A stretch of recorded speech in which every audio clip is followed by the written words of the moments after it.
Quero agradecer inicialmente o gentil convite da nossa querida irmã e amiga Esther, que em nome da fé que nos permitiu, ou está nos permitindo, este momento de aprendizado e de convivência com a liderança do movimento espírita aqui de Santa Catarina. Que Deus abençoe a nós todos. Primeiro, o que é movimento espírita? Eu sempre, em minha juventude, ouvi uma colocação que sempre me chamava a atenção pelo modo que era colocado. Eu sempre ouvi dizer que movimento espírita é dos homens e o espiritismo é dos espíritos. E que daí a decorrência de determinadas distorções ou dificuldades, porque o movimento espírita é de responsabilidade nossa, dos encarnados. Mas o tempo, a convivência com o movimento espírita, as pesquisas, foram me permitindo, ou nos permitindo, uma observação um pouco mais transcendente. Nós podemos identificar, pela fala, sobretudo, do Espírito Emmanuel, através de Chico Xavier, que tanto a doutrina espírita quanto o movimento espírita pertencem aos espíritos. Não é o movimento espírita uma criação puramente humana, de cerebração nossa. Porque, na verdade, o movimento espírita é estruturado no mundo espiritual. E são os espíritos superiores que coordenam o movimento espírita. O que nos compete, então? Nos ajustarmos aos propósitos dos espíritos superiores para identificar o que eles pretendem em termos de difusão do espiritismo na Terra. É diferente. Porque aí o ato do movimento espírita, todas as nossas ações necessitam espelhar o que os espíritos superiores pretendem. Então não é uma questão de pura cerebração. Passa a ser um ato de intuição, o que dá relevo ao trabalho. Eu preciso me ajustar à pretensão dos espíritos superiores. E o que às vezes, a mais das vezes nós fazemos, é interferir. Dada a nossa condição espiritual, e muitas vezes, nesse processo, pelo personalismo, pela falta de conhecimento, por interesses pessoais, acabamos por criar desvios ao projeto dos espíritos superiores.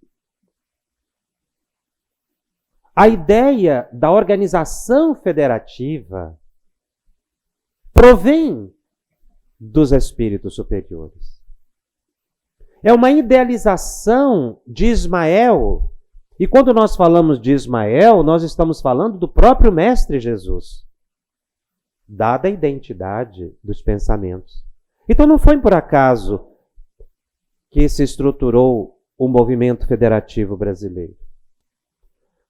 Por isso reencarnaram aqui, para citar apenas alguns, Bezerra de Menezes, Bittencourt Sampaio, Eurípides Barçanufo, Peixotinho, Ana Prado, Chico Xavier, Ivone Pereira, Divaldo Pereira Franco. Por que esses espíritos não reencarnaram em outros países? Não foi por acaso. Se nós não tivermos uma percepção um pouco mais transcendente do movimento espírita, nós ficaremos na periferia do conhecimento espírita e da sublimidade do trabalho no qual estamos envolvidos. Porque essas personalidades, para dizer apenas desses expoentes, citando apenas alguns, realmente movimentaram multidões e movimentam, tanto agora no Brasil quanto no exterior.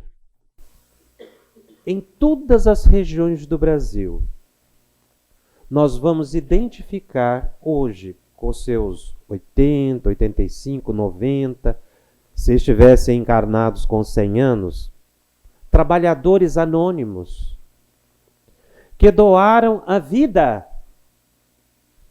em prol da doutrina espírita, fundaram centros espíritas, muitos foram médiuns. Os companheiros poderão fazer essa pesquisa e observar pessoas que hoje estão nessa idade, que reencarnaram aqui no Brasil e que fizeram grande diferença nas suas comunidades, em todo o país. Em todo o país.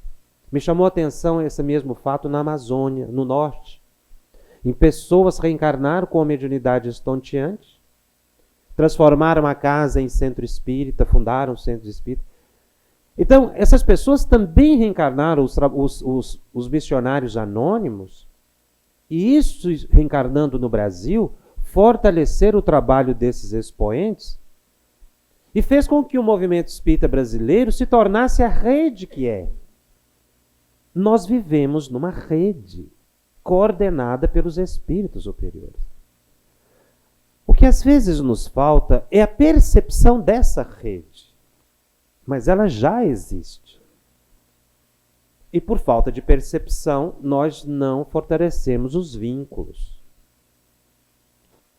A revelação dessa rede, na verdade, é feita por Allan Kardec quando ele fala que nós estamos todos conectados mentalmente pelo fluido cósmico universal. Nosso lar é um grande exemplo disso. Uma das primeiras orientações que André Luiz recebeu em nosso lar foi exatamente a de que lá tudo que se pensa repercute no outro. Que ele tomasse muito cuidado com o que falasse ou o que pensasse. Porque estavam todos observando. Ele não era acostumado com o mundo espiritual. Aqui na Terra nós temos essa ilusão de que nossos pensamentos não são vistos e que nossas ações não têm repercussão.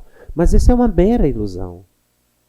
Por isso é que a ação de um trabalhador numa região repercute no outro. A longa distância. Pela conexão psíquica, pela conexão fluídica, por estarmos no mesmo trabalho que fomos preparados no mundo espiritual para desempenhar. Todos nós fomos preparados no mundo espiritual. Não estaríamos aqui hoje não fosse isso. Porque não se improvisa. Daí, muitas vezes, algumas colocações que também ficam um tanto quanto distorcidas, dada a incompreensão, que é a expressão voluntariado. Muitas pessoas interpretam voluntariado como fazer o que quer, na hora que quer, do jeito que quer. Não é isso voluntariado. Voluntariado, na sua expressão mais técnica, é um contrato que você assina, que perante a legislação humana não cria o chamado vínculo trabalhista e, portanto, você não tem remuneração. Mas é um contrato, é um compromisso que, assumido, deve ser realizado segundo os termos daquele contrato. Você tem hora para cumprir. Não é fazer o que quer do jeito que quer ou ir o dia que achar que deve. Para falar apenas um pouquinho da área da mediunidade, eu conheço médiuns que dizem que só decidem se vão à reunião mediúnica meia hora antes de começar a reunião. Como você pode contar com uma pessoa como essa, se às vezes um espírito, para se manifestar numa reunião mediúnica, é convencido, depois de um trabalho de décadas, para manifestar naquele dia, especificamente por aquele médium? Ele não vai. Como é que eu posso contar com essa pessoa? Ele não está entendendo o que é ser voluntário. Porque ele assumiu um compromisso com os espíritos superiores que autorizaram a sua reencarnação no lugar em que você vive, com as pessoas com as quais você convive, para o desempenho da tarefa. Meus irmãos, nós precisamos fazer do trabalho espírita o nosso bem da vida. Nós precisamos conscientizarmos-nos da tarefa para a qual nós fomos designados e colocarmos essa tarefa com o bem da nossa vida, o motivo de viver, com sacrifício e dedicação, com perseverança. Não adianta esperar o tempo bom para trabalhar. O trabalhador espírita precisa se acostumar a trabalhar sob o fogo da luta, da dificuldade familiar, da saúde, financeira. Porque senão nós não vamos fazer nada. Esperar o tempo bom para trabalhar é também uma das ilusões de estarmos presos a uma ideia materialista. Emmanuel tem uma frase excepcional. Ele diz: nós precisamos espiritualizar tudo o que é humano. Nós precisamos espiritualizar tudo o que é humano. Todo o nosso olhar de movimento espírita, de trabalho espírita, deve vir do plano espiritual para cá. Eu preciso fazer esse esforço de abstração. Senão eu não entendo o movimento espírita. Eu fico na periferia. Porque o trabalho espírita não é eminentemente humano. Ele é espiritual. Ora, nós somos espíritos ocupando a matéria temporariamente. Então temos que fazer esse esforço de olhar de lá para cá. Foi essa a intenção de Allan Kardec, quando trouxe a codificação e disse, ali anotando, que o grande objetivo do Espiritismo é destruir o materialismo. Eu preciso espiritualizar tudo o que é humano. Por isso nós fazemos a prece antes das nossas reuniões. Buscamos uma harmonia interior para intuir o que os espíritos querem que eu faça. E se eu não fizer isso, se eu não me ajustar através do esforço do aprimoramento pessoal, da melhoria das minhas condições psíquicas, tirar a intranquilidade da minha mente, eu não consigo entender movimento espírita e nem doutrina espírita.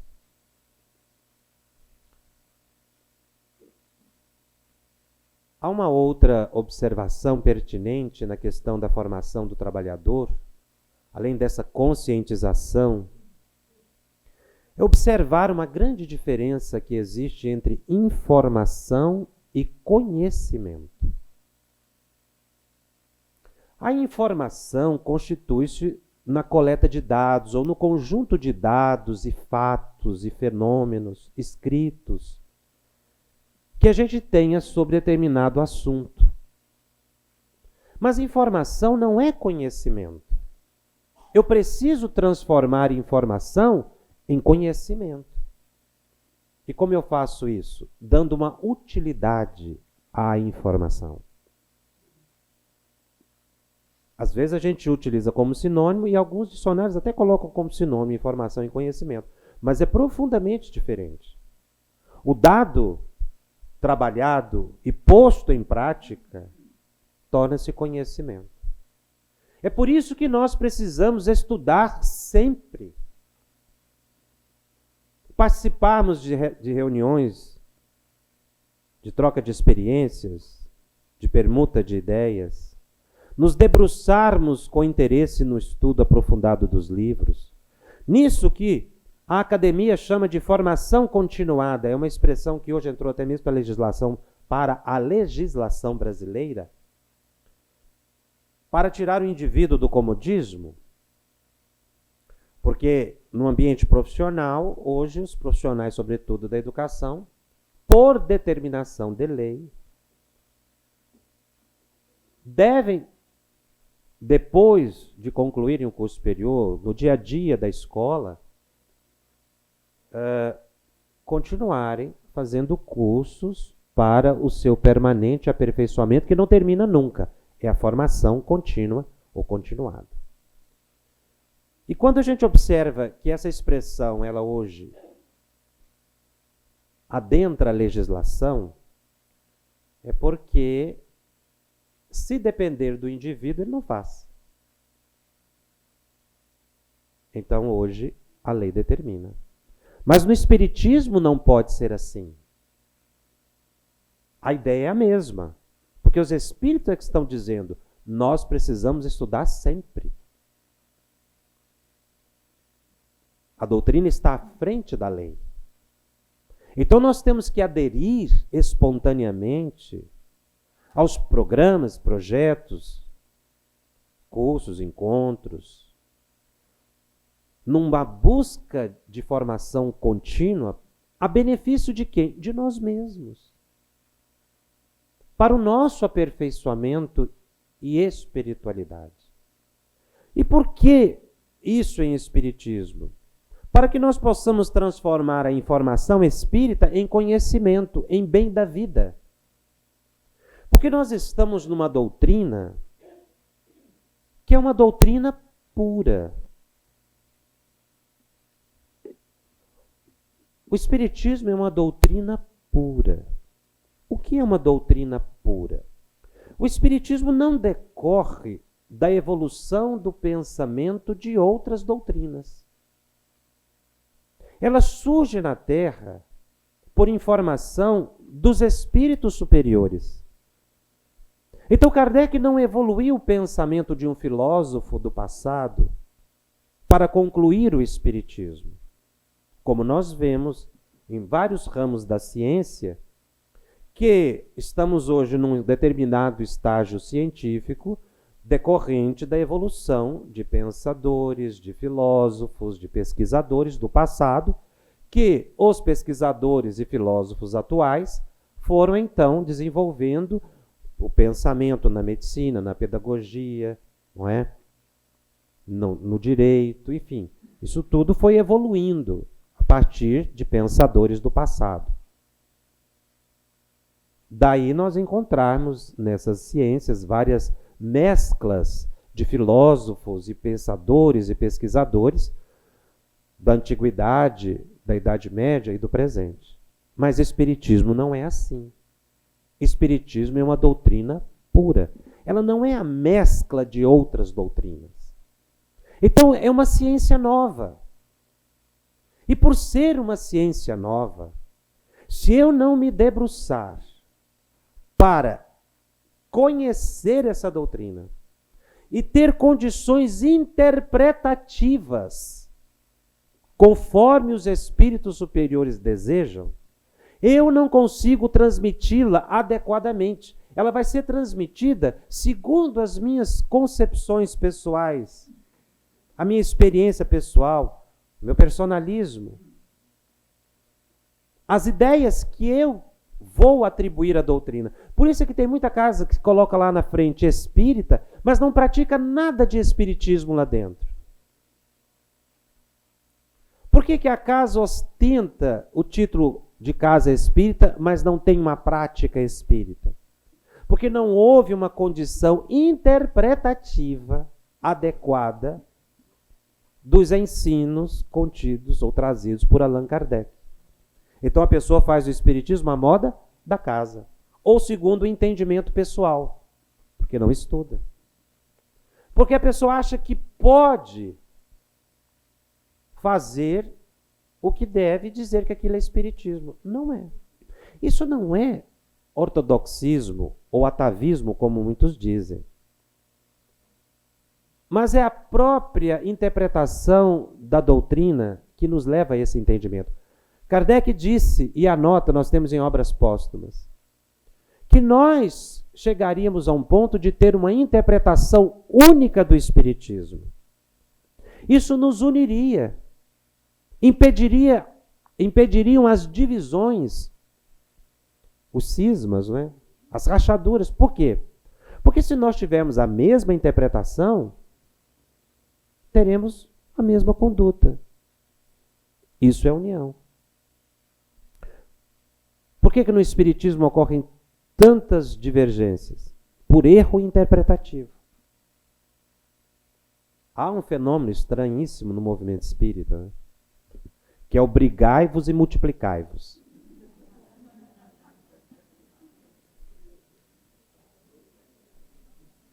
Isso é estranhável. Nós poderemos ter as ideias próprias, opiniões próprias, não estamos dizendo isso. Mas a interpretação espírita precisa ser una. Se eu não chegar à essência da interpretação espírita, houve um erro. O erro interpretativo é muito sério. Porque aí começa a surgir espiritismo de direita, espiritismo de esquerda. Espiritismo que defende aborto. Porque é o espiritismo das classes mais pobres, o espiritismo das elites. Isso não existe. Porque o espiritismo é uma doutrina pura, que vem do mundo espiritual para cá. Ora, como os espíritos superiores vão endossar aborto? Se eles é que reencarnam o indivíduo naquele local com aquela família. Aí eles frustram o próprio planejamento? Não tem lógica. Doutrinário o próprio aborto. Muitos, inclusive, dizem, não, mas somente para as mulheres pobres.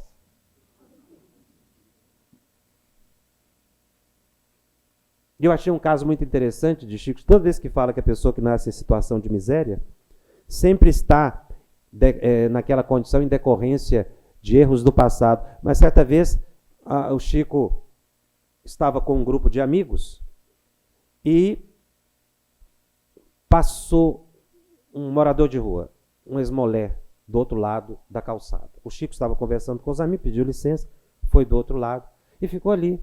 Cumprimentou, abraçou, beijou e deu toda a atenção para aquele pedinte, não é? E as pessoas ficaram de cá. O biógrafo que registrou esse fato anotou e disse assim: nós ficamos de cá pensando assim, mas o Chico está na queda mesmo, né? Olha que vaidade. Foi lá abraçar na frente de todo mundo só para mostrar para ele o quanto ele é humilde, né? E o Chico tinha uma capacidade que as pessoas até então não compreendiam muito bem. Ele lia os pensamentos das pessoas. Então o Chico já voltou de lá com a resposta na ponta da língua. Ele foi dizendo assim: eu queria pedir desculpa a vocês por ter me ausentado ali para cumprimentar aquele amigo, porque ele é um espírito tão evoluído, ele já passou pela Terra por todas as experiências possíveis. A única que lhe faltava era da miséria absoluta. Então ele pediu para reencarnar nessa condição, para que quando ele fosse falar da miséria, ele tivesse a experiência pessoal desse tipo de vida. Porque quando ele desencarnar, ele vai para uma esfera tão alta que eu não teria condições de alcançá-lo. Então eu aproveitei agora para dar um abraço, porque depois vai ser difícil. Aí você aborta uma pessoa dessa, porque ele é um morador de rua. E ele vai desencarnar nessa condição, porque ele pediu. Foi o plano reencarnatório dele. Então, olhar os fatos sociais pela ótica humana me induz a erro. Eu preciso olhar do mundo espiritual para cá. Eu dei apenas um exemplo. Mas isso se engloba uma série de situações. É por isso que a doutrina precisa ser levada tão pura quanto ela chegou do mundo espiritual. Pura nesse sentido, sem mesclas.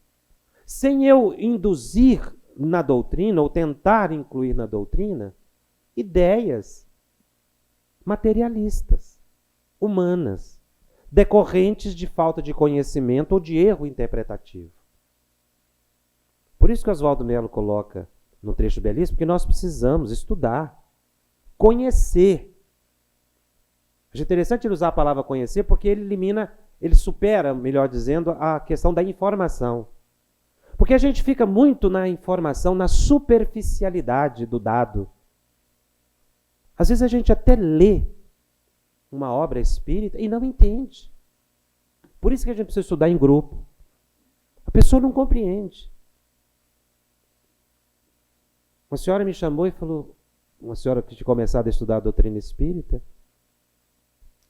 eu queria que você viesse aqui em casa, porque eu quero te mostrar um erro absurdo que tem numa obra que vocês gostam muito. Eu fui correndo, a senhora já de certa idade. Cheguei lá, era Nosso Lar. Ela tinha detestado Nosso Lar. E foi me mostrar por quê. Eu falei, mas não é possível, esse livro é best-seller, virou até filme. Ela falou, tem um erro absurdo. Qual foi? Ela falou assim, olha, o André Luiz ficou preso em Nosso Lar. Eu falei, aonde a senhora viu isso? Ele estava preso. Aí ela foi me mostrar. O André Luiz pediu para ir na família dele, visitar a família. E foi conversar com o ministro. O que o ministro mandou ele fazer? Trabalhar. Ele estava preso. Eu falei, não, senhora, não foi isso que aconteceu. E fui explicar para ela as condições mentais. Ela falou, não, mas eu vou falar a verdade, ele tem uma coisa boa. Eu gostei. Eu falei, o que a senhora gostou? Gostei do umbral. Eu falei, também a senhora é a única, né? Não. Eu adorei o umbral, porque o umbral a gente entra e sai a hora que quer. Vai eu explicar para ela que também não era assim. Erro interpretativo. Então a gente comete alguns erros interpretativos. Foi mencionado aqui os documentos norteadores da área, e o companheiro mostrou muito bem do Conselho Federativo até o Centro Espírita. Aditando a informação que foi colocada, como é que esses documentos de área são elaborados? Não é uma pessoa ou uma equipe que senta em Brasília e escreve um documento para o país. Não é assim que ele é construído. Muitas pessoas não sabem como esses documentos são construídos. Eles constituem-se numa construção coletiva. O presidente da federativa leva a demanda do Estado e um documento é proposto, ou pela área nacional, ou por uma federativa, ou por um grupo de federativas. Então, a partir da experiência do Centro Espírita, esse documento é elaborado. É feito uma minuta e apresentado para todas as federativas do Brasil. Todos sugerem contribuições, acréscimos, supressões, a partir da realidade do Centro Espírita. Então, quando o documento chega no Centro Espírita, ele deve espelhar a realidade e a necessidade do Centro Espírita. Ele não foi feito de cima para baixo. Ele é uma construção coletiva. Muitas pessoas têm, às vezes, certa resistência com os programas e cursos, não é? Que são organizados pelo CFN, porque acham que são impositivos, que vêm de cima para baixo. Eles não foram construídos assim. Aqui nós temos pessoas que já colaboraram com a construção de documentos assim, se não todos, que podem confirmar exatamente que constitui-se numa construção coletiva. O próprio plano de trabalho para o movimento espírita nacional, ele é uma construção coletiva. Se a gente não entender também como esse documento é construído, não há uma adesão. Porque eu acredito que ele é de cima para baixo. E quando ele está sendo aplicado, se eu achar que deve ter alguma alteração, basta passar para a federativa, que ela vai levar ao CFN e na próxima edição, ou feito um errado, alguma coisa, aquilo é ampliado. Porque ele espelha o interesse do movimento espírita. Porque há muita crítica sem conhecer como o documento é elaborado. Como eu disse, ele não é de cima para baixo. E segundo o próprio Emmanuel, quando nós ficamos na periferia das críticas sem compreensão, às vezes lemos um livro, como eu mencionei agora, faz-se uma crítica sem ter experiência com o espiritismo.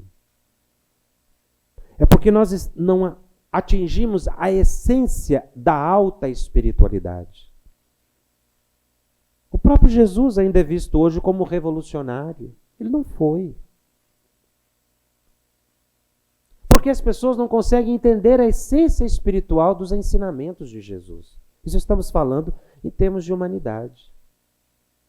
Então, temos uma responsabilidade nas mãos, que é fazer chegar às pessoas carentes, espiritualmente, materialmente, uma doutrina que não é minha, uma doutrina que me beneficia. E nessa responsabilidade de levar a doutrina, eu não posso interferir no pensamento dos espíritos, sob pena de grave responsabilidade. É por isso que o Espiritismo é uma doutrina pura. Então, quando se utiliza essa palavra pura, as pessoas entram por uma questão, um viés de incompreensão, de achar que a expressão se refere a uma busca de ortodoxismo ou de relevo. Não, ela se refere exatamente à mescla de outras doutrinas, porque ela procede do mundo espiritual. São alguns conceitos que, se nós não tivermos em mente, nós teremos dificuldade de trabalhar na doutrina. Porque não atingiremos a essência espiritual. Nós todos temos uma responsabilidade muito grande nas mãos.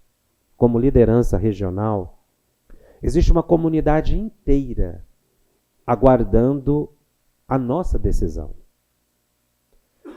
E dependendo da decisão que nós tomarmos, de trabalharmos aderidos ao pensamento dos espíritos superiores ou não, eu posso criar a paz e a saúde. Dependendo da minha decisão, eu crio a intranquilidade e a insegurança. São decisões. É aí que nós interferimos no nosso livre-arbítrio. Daí dizermos que quando nós aderimos com amor e dedicação a essa obra como bem da vida, nós estamos cumprindo o nosso programa reencarnatório. Então precisamos superar a superficialidade das críticas, das dúvidas, da incerteza, da insegurança. Já não cabe mais nessa assembleia. Esse é propriamente para os iniciantes. Nós não. Nós já conhecemos. E daí a nossa responsabilidade ser maior do que dos outros. Isso não é mérito, isso é consciência. E precisamos ter isso em mente, para que amanhã nossa consciência não nos cobre do que nós deixamos de fazer. Isso não é um peso na nossa mente, deve ser a bênção da nossa existência. Quando Chico Xavier completou 40 anos de mediunidade, perguntaram a ele o que ele achava. Depois desse tempo todo, tantos livros publicados, ele disse na entrevista que se sentia tão feliz quanto no primeiro dia que recebeu a primeira mensagem. Com alegria no coração. Quando ele fez 50 anos de mediunidade, fizeram a mesma pergunta para ele. Ele disse, eu estou tão alegre hoje como quando eu recebi a minha primeira mensagem. Eu achei muito interessante, duas perguntas com um lapso temporal tão grande e a mesma ideia. Nós precisamos ter alegria na doutrina, entusiasmo, fraternidade, união sincera. E o que os espíritos superiores dizem? Nós precisamos ter piedade com o companheiro. Às vezes a gente julga muito a conduta do companheiro, mas nós precisamos ter piedade. A piedade é a base da humildade. Eu preciso ter pena das pessoas, me colocar no lugar dos outros. Senão eu não consigo entender a vida do outro, o esforço, o sacrifício. Então, ao invés da crítica pela crítica, eu preciso ter piedade. Porque todo piedoso é humilde. E a humildade é a base da caridade. Então, para eu atingir o estágio de caridade, eu preciso ter primeiro piedade. Porque aí eu entro no plano da humildade, e no Evangelho segundo o Espiritismo, humildade e caridade caminham de mãos dadas. Piedade uns para com os outros. É isso que estabelece a nossa união. Então, no nosso ascese espiritual, nós temos que ter piedade pelas outras pessoas. Senão eu não atinjo a caridade. E por que atingir a caridade? Porque fora da caridade não há salvação. Que também é uma expressão que poucas pessoas entendem. Salvação. É fácil entender se você trocar a palavra salvação por evolução. Troque. Fora da caridade não há evolução. Caridade é evoluir. Uma pessoa caridosa, na expressão dos espíritos superiores para Kardec, que tem benevolência, indulgência e perdão das ofensas, é uma pessoa que evoluiu. Por isso é que fora da caridade não há evolução, porque a caridade é a base da evolução. Mas há um caminho, porque é um sentimento sofisticado a caridade. Eu preciso ter primeiro piedade. Comecemos exercitando a piedade uns para com os outros. Você naturalmente vai desenvolver a humildade e chegará no estágio da caridade. Muito obrigado.